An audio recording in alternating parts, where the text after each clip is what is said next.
Bueno, asumiendo la pertinencia y la oportunidad de la convocatoria del MEC, creo que puede ser un sentimiento compartido el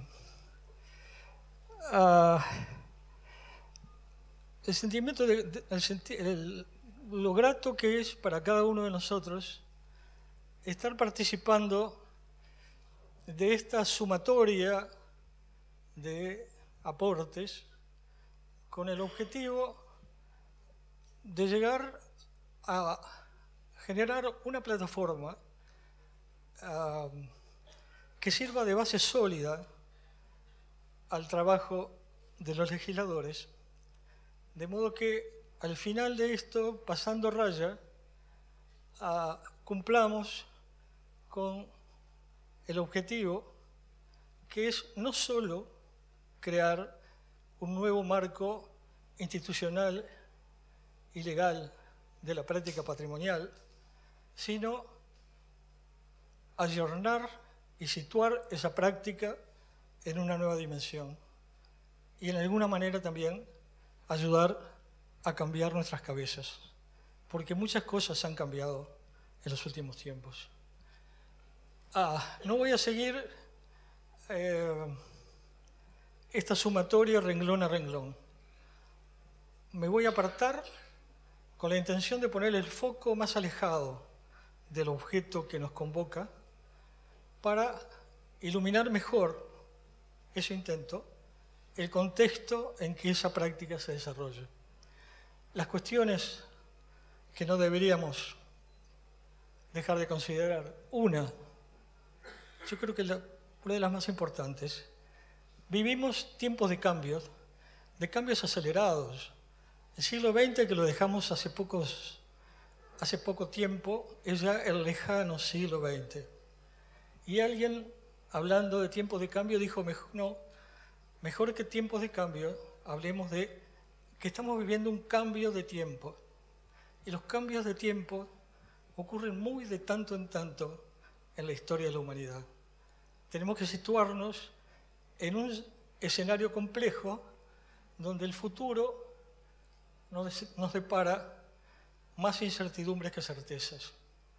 Creo que eso lo podemos constatar en todos los órdenes de la vida, apreciando el panorama general de lo que pasa en el mundo, lo que nos pasa en nuestra familia, en las relaciones personales, en los contratos cada vez van achicando sus plazos. Esa complejidad la expresa Pierre Nora, un referente con mayúscula y negrita de los temas patrimoniales, con este texto. En 20 años, el patrimonio ha experimentado una inflación, o mejor dicho, una explosión, que ha desembocado en una metamorfosis de la noción. Una síntesis de impacto. Lo dice en un artículo que titula Una noción de venir, después dirá en mutación, que queda publicada en la revista oficial de la UNESCO, en el correo de la UNESCO, en la edición de septiembre de 1997, cuando se celebraban 25 años de la aprobación de la Convención del Patrimonio Mundial, Cultural y Natural. Un documento que creo que es fundamental acceder a él, se accede muy fácilmente a través de Internet, y en ese documento quedaba claro que ya en ese momento, 25 años después de esa Biblia del Patrimonio, que es la Convención del 72, había cambiado tantas cosas que ya nunca nada sería como era antes. El patrimonio tuvo muchas matrices que definieron su perfil a través de la historia. Una de ellas tuvo una particular significación en Occidente. Nació a influjo de la Ilustración y se convirtió, pasada la Revolución Francesa y en un contexto diferente, dominado por la Revolución Industrial y la expansión imperialista de los países europeos, en un instrumento fundamental de la construcción de los Estados nacionales. Hablar de patrimonio hasta los años 60 del siglo pasado no dejaba mucho margen de duda. Era hablar de bienes, de historias, de lugares que servían de referencia, daban un nivel de un sentimiento de identidad y pertenencia con la nación. Eso pasó en las leyes francesas y pasó en las leyes nuestras, que replicaron muy rápidamente las leyes francesas. A veces pensamos que la ley de 71 fue un impacto, no. Antes de la ley 71 hubo leyes, propuestas de leyes de patrimonio, que tuvieron media sanción legislativa, pero no llegaron a concretarse, en el año 15, 16, 31, 42 y 51. Bueno, eso cambió fuertemente. Esa internacional del patrimonio dominada por expertos, que en el 72 y en ese entorno parecía navegar con un horizonte despejado, empezó a expandirse y a complejizarse. Y empezaron a ser considerados patrimonios, cosas que antes nadie hubiera pensado que lo fuera. El mismo Pierre Nora dice: la palabra patrimonio empieza a vibrar con resonancias inesperadas. Se le creía destinada al escribano y al ahorro debajo del colchón, pero descendió del cielo de las catedrales y de los castillos para refugiarse en las costumbres olvidadas y las antiguas maneras de hacer el buen vino, las canciones y los dialectos locales. El patrimonio no era una recepción, una recepción de lo que los expertos entendían que era patrimonio para el conjunto de la gente, sino que la gente empezó a reclamar su propia capacidad de conformar a sus referentes patrimoniales. Apenas 2 años después del texto ese, en 1999, hay un hecho trascendente. UNESCO aprueba la recomendación sobre la salvaguardia de la cultura tradicional y popular. Algo que, ¿quién había pedido que se ocupara de eso UNESCO? Lo había hecho Bolivia en el año 73 y lo hizo reiteradas veces, diciendo: señores, está bien los grandes monumentos, pero nosotros tenemos una construcción muy rica de nuestro pasado que no tiene ningún tipo de defensa. Lo planteó reiteradas veces y en el 99 lo reconoce, se habla de la cultura tradicional y popular. Después la popular se borró, el folclore también se borró. ¿Cuánto hace que no oyen hablar ustedes de folclore? Bueno, lo que en el 99 era cultura tradicional y popular, por arte de magia, en el 2003 se convierte en patrimonio cultural y material. Como si la inmaterialidad, es decir, los valores, lo que tenemos en la cabeza, fuera algo ajeno a aquello que habíamos considerado patrimonio en el pasado. El rico patrimonio de los orientales, ¿no?, al decir Artigas, tenía toda la complejidad que tiene el patrimonio que estamos rescatando ahora. Esa explosión del campo de lo patrimonial adquiere una complejidad y un dinamismo propios de la condición posmoderna, y no en menor grado sus aristas problemáticas y confusas. Me parece muy importante saber en qué marco general estamos trabajando respecto a la cuestión patrimonial. ¿Sí? A ver, próxima. 2. Cuando decimos patrimonio, y ustedes lo confirmarán o no, nos viene a la cabeza asociaciones positivas. Sin embargo, la realidad es bastante diferente. Y aunque contradiga apariencias engañosas, el escenario de lo patrimonial es, además de diverso y complejo, como vimos, también brumoso y sobre todo, por encima de todo, es un escenario en disputa. Es un escenario poblado de discursos y acciones que son indisociables del contexto sociopolítico que le da vida. Es muy elemental, pero a veces lo olvidamos. A concebir la construcción patrimonial en términos de un proceso democrático con un horizonte de equidad, ese sería un buen objetivo, ¿verdad? Por delante. El patrimonio no son los grandes monumentos. Los grandes monumentos son una parte y menor de lo patrimonializable de la historia de los pueblos. Ya no es una especie de arca de Noé, donde hay en este momento cerca de 1000 grandes obras, monumentos de la humanidad, que sería el que le mostráramos a un marciano que llegara mañana a la Tierra. La construcción patrimonial en términos del proceso democrático, con un horizonte de equidad, nos llevará a afianzar la interacción de múltiples redes de gestión, con diferentes escalas y contenidos, desde los patrimonios cercanos a los propios a la aldea global, no una estructura en árbol, con un tronco dominante, una estructura de redes interactuantes. Cada uno de nosotros está penetrado y participado por varias redes patrimoniales, algunas que tienen la escala del barrio y se quedan ahí, otras una escala amplia de la región, otros somos ciudadanos del mundo, pero desde aquí. ¿Y esto para qué? Con el fin de promover el entendimiento y la convivencia de los nosotros afirmados en el patrimonio y los otros, cosa que no elimina complejidades y contradicciones, pero ayuda a encauzar su resolución en un marco de diversidades dialogantes. Ayer decía que si en vez de 15 minutos me dieran 1 minuto, ponía solo esta placa.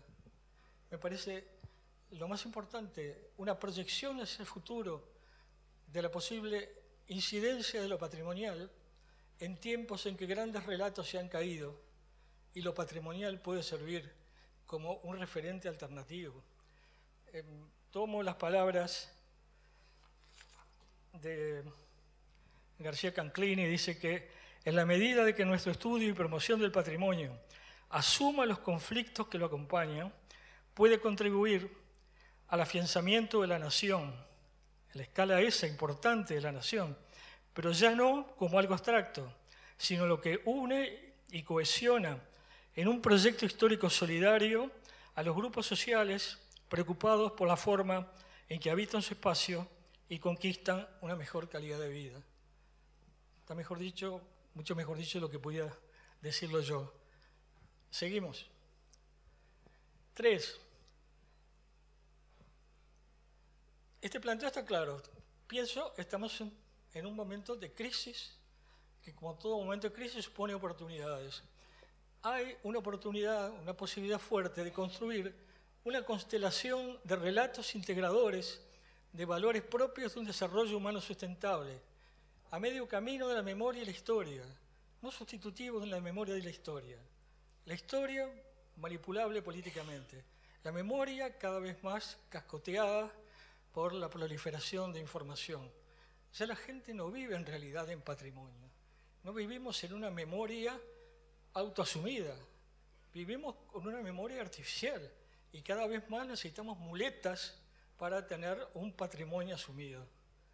Pero bueno, para lograrlo será necesario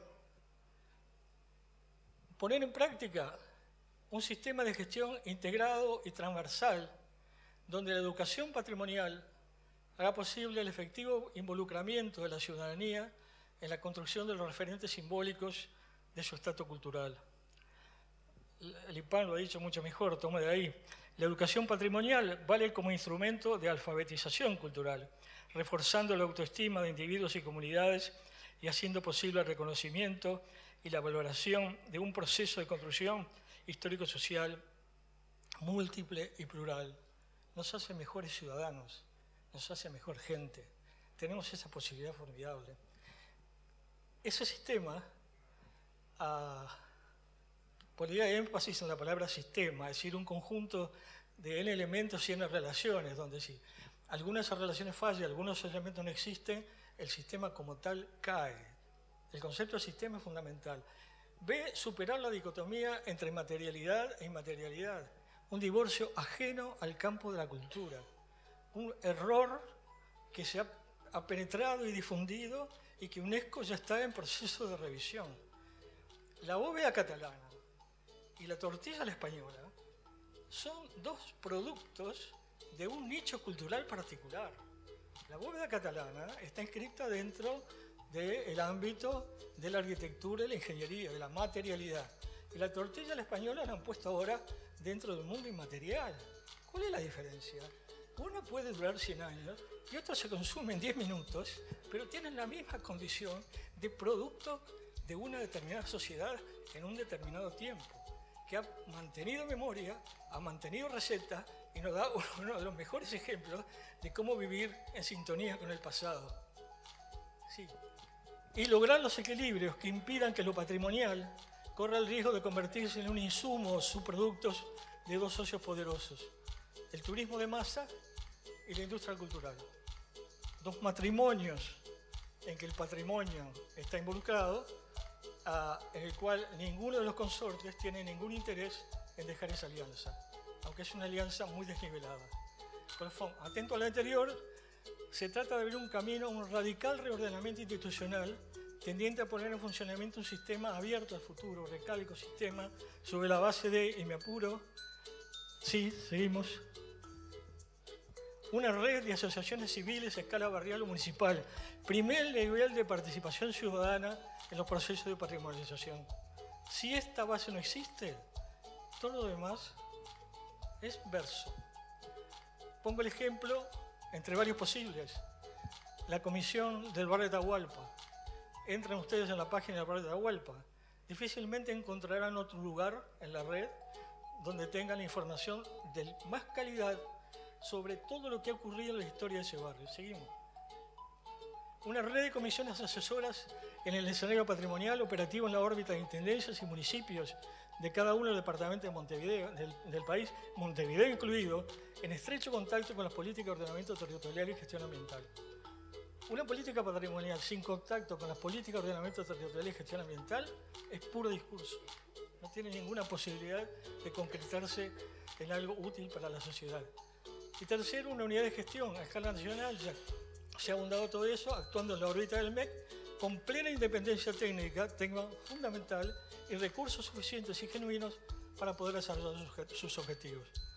Bueno, queda mucho por conversar, pero pongo un ejemplo, que puede ser un ejemplo sintomático de lo que podemos hacer y no solo dialogar sobre lo patrimonial. Acá hay historia, memoria, interés del barrio, proyección a lo turístico, a preservación y énfasis de un espacio cultural, de un paisaje cultural. Empezaron a demolerlo. La Intendencia lo ha detenido y está abierta la posibilidad de que ese referente de Montevideo, de una lejana intervención industrial ya caduca, se resemantice en un nuevo marco de referencia con fuerte involucramiento de la comunidad próxima, que es destinataria de la rica historia de dos elementos que UNESCO ha reconocido como patrimonio de la humanidad, el tango y el candón. Gracias.